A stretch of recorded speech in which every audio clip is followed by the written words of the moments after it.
მცენარეების მავნებელ დაავადებებთან ბრძოლის ბიოლოგიურ მეთოდებზე ვლაპარაკობთ დღეს. სარეცხი საპონი, თუთუნი, წიწაკა, ნიორი, მარგანცოვკა, განუყრელი და შეუცვლელი, სტრეპტოციდი. ეს ის საშუალებებია, ნახშირი და ნაცარი არ გამომრჩეს. ეს ის საშუალებებია, რომლითაც ცდილობთ ბიოლოგიური მეთოდებით ვებრძოლოთ მავნებელ დაავადებებს. რომლითაც კი დავიღლებით განსხვავებით წასვლით და ქიმიური პრეპარატების შეძენით და შესხურებით, ამით უფრო მეტად დავიღლებით, მაგრამ გაცილებით ჯანსაღ პროდუქტს მივიღებთ, ვიდრე სხვა დანარჩენი პრეპარატებით. მე რაც ყველაზე კარგად ვიცი და ნაცადი მეთოდები მაქვს, ეს არის ცხარე წიწაკა, დანაყული ცხარე წიწაკა, ქართული ნიორი, აუცილებლად თამბაქო, თუთუნი ან იაფასიანი უფილტრო სიგარეტი გამოგადგებათ ამისთვის 72%-იანი არაჩვეულებრივი საპონი, ნაცარი, ნახშირი. მარგანცოვკა.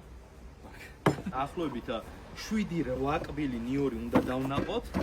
ამას უნდა შევურიოთ როზმარინის ტოტები. როზმარინი ჩვენთვის კარგად ნაცნობი მცენარეა. ამას კულინარიაშიც კარგად იყენებენ და მებაღეები დეკორატიული დანიშნულების გარდა ასეთი ბიოპრეპარატების დამზადების დროსაც აქტიურად ვიყენებთ.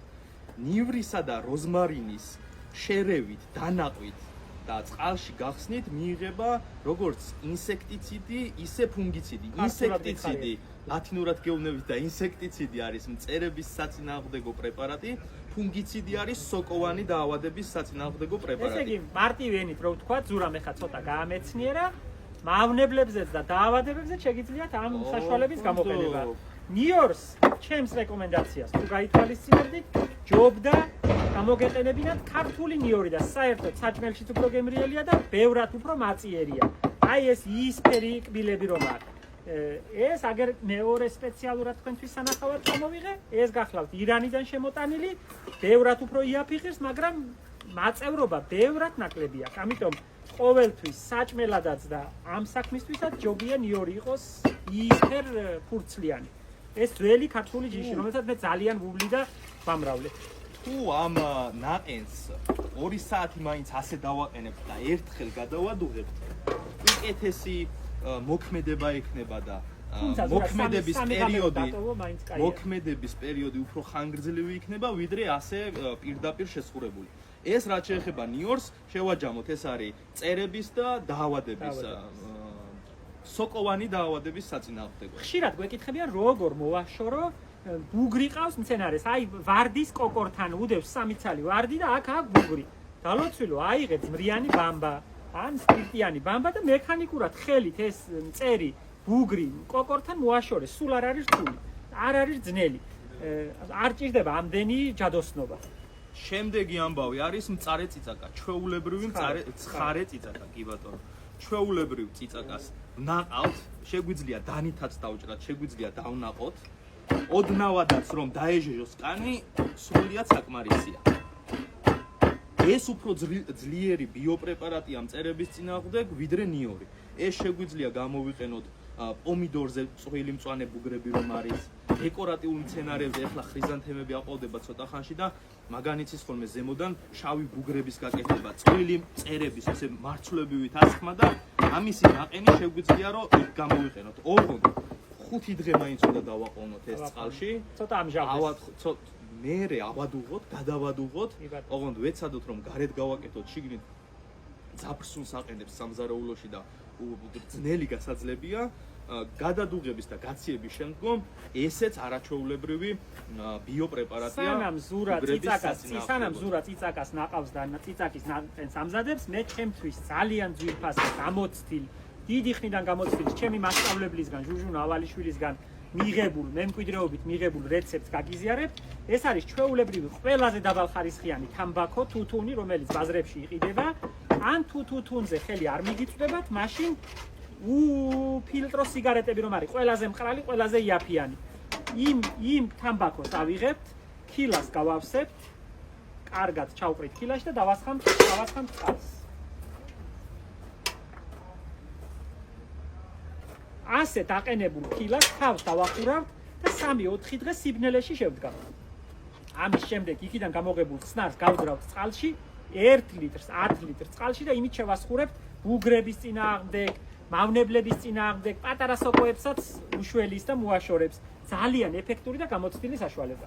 ცოტა ბოლოსკენ შემოვიტოვეთ შრატი. 1 ლიტრი შეგვიძლია გავაზავოთ 10 ლიტრ წყალში.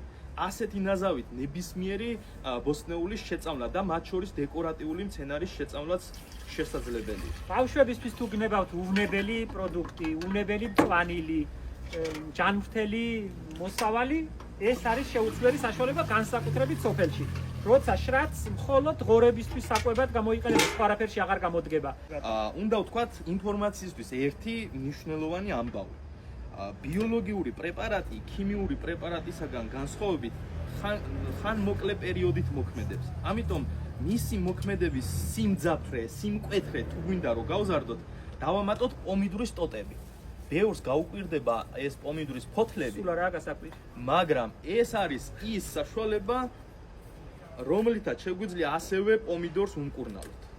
ეს არის ჩვეულებრივი ნამხევები, ფოთლის იღლიაში რომ ამოდის, არაფრის მომცემი ტოტი რომ არის, რომელიც უნდა გაეცალოს. ეს არის ჩვეულებრივი ნამხევი და ასეთი ნაყენი 2 დღე რომ გაჩერდეს. დავამჟავოთ ცოტა და გავხსნათ 1 ლიტრა 10 ლიტრ წყალში, მივიღებთ ბიოპრეპარატს. და ამას თუ დავამატეთ ჩემთვის ყველაზე საჭირო და ყველაზე უფრო გამოყენებულ და გამოცდილ საშუალებას 72%-იან საპონის ფხვნილს ცოტას თუ ჩავახეხავთ საპონს და ისე შევასხურებ, მაშინ ყველაფრისგან დაზღვეული და დაცული იქნებით. ეს მე გადავწყვეტ. შეგიძლიათ საპონი ცალკეც გამოიყენოთ და მარტო საპნიანი ხსნარით შეასხუროთ მცენარეები, მაგრამ თუ ამაშიც გაურევთ, ამაზე უკეთესი პრეპარატი მე მგონი არც ქიმიური არაა. ასეთი მოქმედება ბევრ ქიმიურ ძლიერ საშუალებას არ აქვს, როგორიც ამ ხსნარს. მაგრამ მოქმედების პერიოდია. მოქმედების პერიოდი ხანმოკლე და რა გვიშლის ხალხშიაც შევასხუროთ. კიდე ერთი ამბავი მაქვს, რა, ესეც კარგად ნაცადია, ჯიბეში მაქვს ჩვეულებრივი სტრეპტოციდი, რომელიც მარტო სამკურნალოდ ორგანიზმისთვის არ გამოიყენება, მცენარეების სამკურნალოდაც გამოიყენება. მისი არ გამიზდიხარ თლად ცუდად. ოჩა. მისი როგორც ძალიან კაია, როცა მოსწავლე ასეთი წარმატებულია, ასეთი ოჩაღია, შენ დაისვენებ და ის იმუშავებს. ძალიან კარგად ხარ გაწყობილი ცხოვრება. ცდილობ, მადლობა. ეს შეგვიძლია როგორც ნიადაგზე დაყრა ამ პრეპარატის, ისე გახსნა და ფოთოლზე შესხურება. ეს არის ანტიმიკრობული საშუალება მცენარე, რომელსაც ბევრი წყალი აფუჭებს და დაზიანებულია ფოთლები და ღეროები და ყება.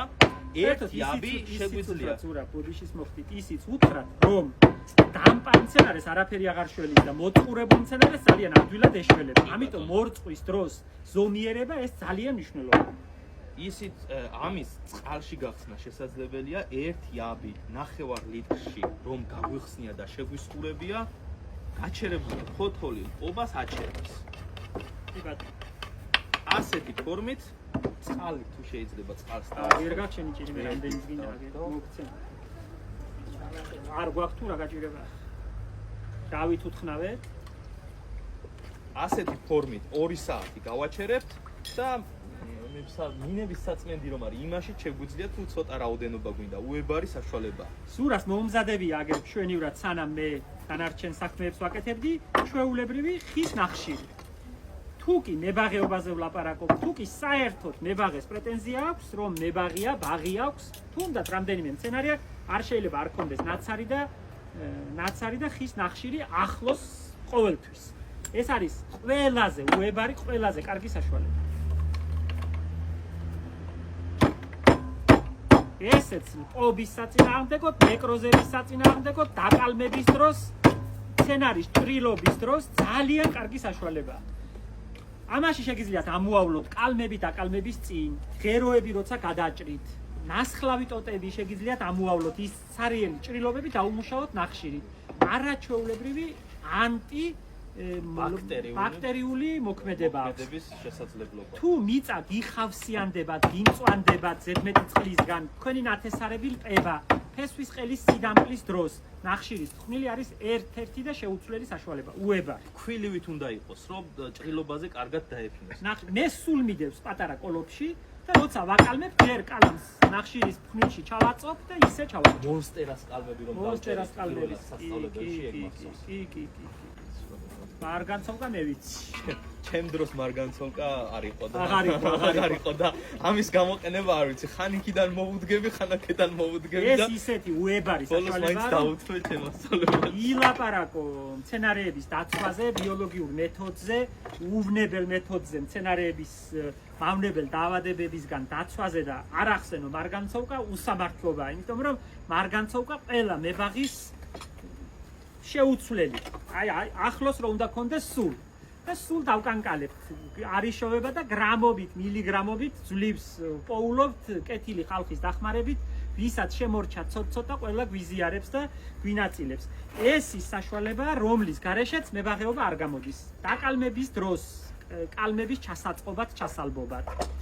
მცენარესთან ქლოროზის დროს, როცა ფოთლები უყვითლდება და რკინა აკლია და ჭირდება შესხურება. სოკოვანი დაავადებების დროს პროფილაქტიკური მიმართულებით უკეთესი საშუალება არ არსებობს. ფოთლებზე შესასხურებლად, მავნებელ დაავადებებისგან დასაცავად ჩაალბობთ ტილოს და გასუფთავებთ, გაწმინდავთ. ასე არა თესლების ჩასალბობად, ყველაზე მთავარი ათესვამდე თესლების ჩასალბობად. ნიადაგის მოსარწყავად სოკოებისგან გასათავისუფლებლად. ამოვიღეთ ზამბახები, გამოვიწერეთ საიდანღაც, ჩამოვიდა და დაზიანებული დამპალი კოლოფში არა ტიტის ბოლქვები ცოტა ტიტის ბოლქვების მოდის სეზონი და გასავლებად. აი იმ ზამბახების გასავლებად და მცენარეების ჩამოტანილი მცენარეების ამაში გაუვლებლად ბაღში არ შემოვიტანთ, იმიტომ რომ რამე არ შემოყვეს უცნაური და უცხო. ანტიბაქტერიული საშუალებაა მოკლედ.